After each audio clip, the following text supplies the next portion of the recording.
Now at 6, a weather impact alert as we look for the potential for decent rain, maybe even something more. We'll talk about what that more is coming up.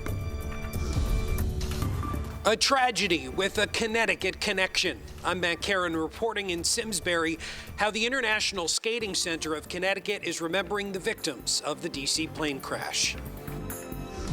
Tax season is officially underway, and there's a lot of confusion going around. I'm Stephen Reels, and coming up, we're going to be answering some of those questions.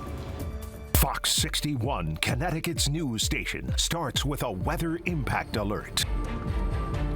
It is 6 a.m. on this Friday. You're watching the Fox 61 Morning News. I'm Tim Lammers. And I'm Symphony Privet. We have made it to the end of the work week, and we are under a weather impact alert this morning. Let's check in with meteorologist Matt Scott to figure out what we need to be on the lookout for. Okay, so mostly it's rain. Good morning to you, Tim and Symphony. Yes. But there's a little bit on that leading edge. It could be a little more in the way of icing for higher elevations. It's really down to the temperatures as this precip arrives. So we are looking for a light wintry mix, mainly off to the west. Higher elevations, certainly a little glaze mixing in with the rain. Untreated surfaces this morning may be trouble for the road warriors, and then we'll just deal with the rain. Here's the cloud and radar picture, and you can see the rain just kind of knocking on our door, and we're just, see that?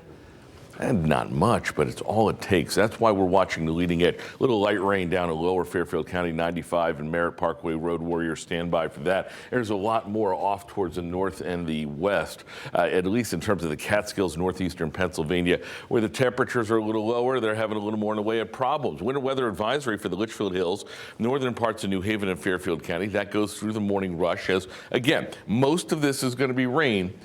But the guidance still wants to produce maybe just a little bit of mixing in there as the temperatures slowly continue to moderate. They're actually going to be fairly mild for the last day of January. So take a look at the bus stop forecast. You see what we mean. 35 degrees now. And rain later on as the kids get off the bus, 41 degrees. So once that temperature gets warm enough, the icing won't be as much of an issue. Will there be any more? Will there be any snow? Will there be anything good in the weekend forecast? We have it all coming up. 6:02, will there be any problems on the road? Rachel Piscatelli with the answers on this Friday morning. Good morning. Hey, good morning, Matt. Not right now. Things are looking good for your Friday morning commute. We have light volume. Road work has cleared for the morning commute. And really, as it was in the 4 and the 5 o'clock hour, we didn't have a lot of it to talk about. So overall, things are running smoothly. A live look outside over in Hartford showing you just how light that volume is as you're traveling into downtown out by exits 50 and 51. So when you're merging onto 91 north and south. So your drive times here, Windsor to the 84 interchange is 3 minutes. New Britain Ave to the Hartford Tunnel is 5. Route 2 Glastonbury to the Founders Bridge is 6. Tim and Symphony, good morning. And good morning to you, Rachel. 6:03 here, and this morning recovery crews are still trying to find the bodies of 67 people who are all presumed dead after a passenger jet collided with a military helicopter in Washington, D.C. It is most likely the deadliest U.S. air accident since 2001. And investigators at this point now have to determine what exactly went wrong. Yeah, the first steps begin with the National Transportation Safety Board, also known as the NTSB. It's an independent federal agency responsible for investigating all civil aviation accidents.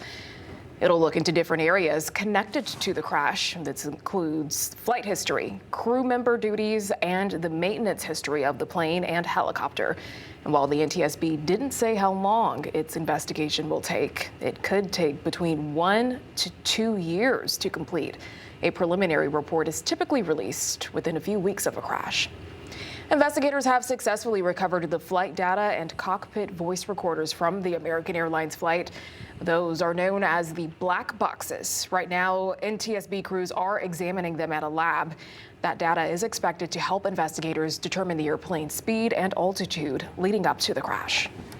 Now, the U.S. Coast Guard shared these new pictures of the wreckage that crews found in the Potomac River. Crews are still out there trying to recover all of the bodies from that river. So far, they found 28 of the 67 people missing, including all 3 soldiers on the UH-60 Black Hawk helicopter. As for the passengers on that plane, American Airlines Flight 5342, we have learned that Casey Crafton from Salem, Connecticut was on the plane, was one of the passengers. Governor Lamont paid tribute to him on social media and said Crafton was a dedicated father, husband, and community member. Now, we want to take you through the timeline of the flight. It left Wichita, Kansas, headed to Reagan Airport in D.C. At 5:18, the flight took off from Wichita with 60 passengers and 4 crew members on board. Then at 8:15, the flight began to descend from its cruising altitude of 37,000 feet as it prepared to land. About 30 minutes later, and only a half mile from the runway and a safe landing, the jet crashed with the Black Hawk as the helicopter was on a training exercise flying above the Potomac. Another pilot in the area was heard saying the phrase, "Tower, did you see that?" over the air traffic controller radio. 10 minutes later, rescue crews started to arrive at the crash site. Water temperatures in the Potomac were around 42 degrees. A retired American Airlines pilot spoke up about his experience flying into Reagan Washington National using the same exact path Flight 5342 used on Wednesday. Now, this is what Terry Dawson told our sister station in Grand Rapids, Michigan, about the congestion of the airspace. Listen to this. The airspace in Washington, D.C. is very busy due to all the helicopter traffic, a lot of the military helicopters and medevac helicopters. So routinely, when you're on approach control or even with the tower getting ready to land, they'll routinely say that there's military traffic below you on your right, or 2 o'clock low. And they typically will say that they have you in sight. The helicopter has you in sight. Now, it is common for smaller regional jets to be redirected to a shorter runway. Now, just hours after the crash, President Trump appointed Chris Rocheleau to be the acting FAA administrator. He's a graduate of Central Connecticut State University and was a lieutenant colonel in the Air Force. Rocheleau has worked for the FAA for more than 20 years. 2 of the victims in that crash worked here in Connecticut as figure skating coaches in Simsbury. Fox 61's Matt Caron went to the International Skating Center of Connecticut in Simsbury there to learn more.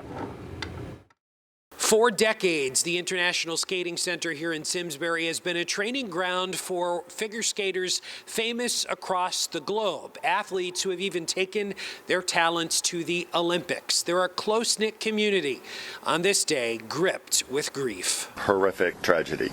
That's how professionals of the skating community are describing the fiery midair collision Wednesday night between an American Airlines jet and a U.S. Army helicopter. The crash at Ronald Reagan National Airport in D.C. is presumed to have killed 67 souls.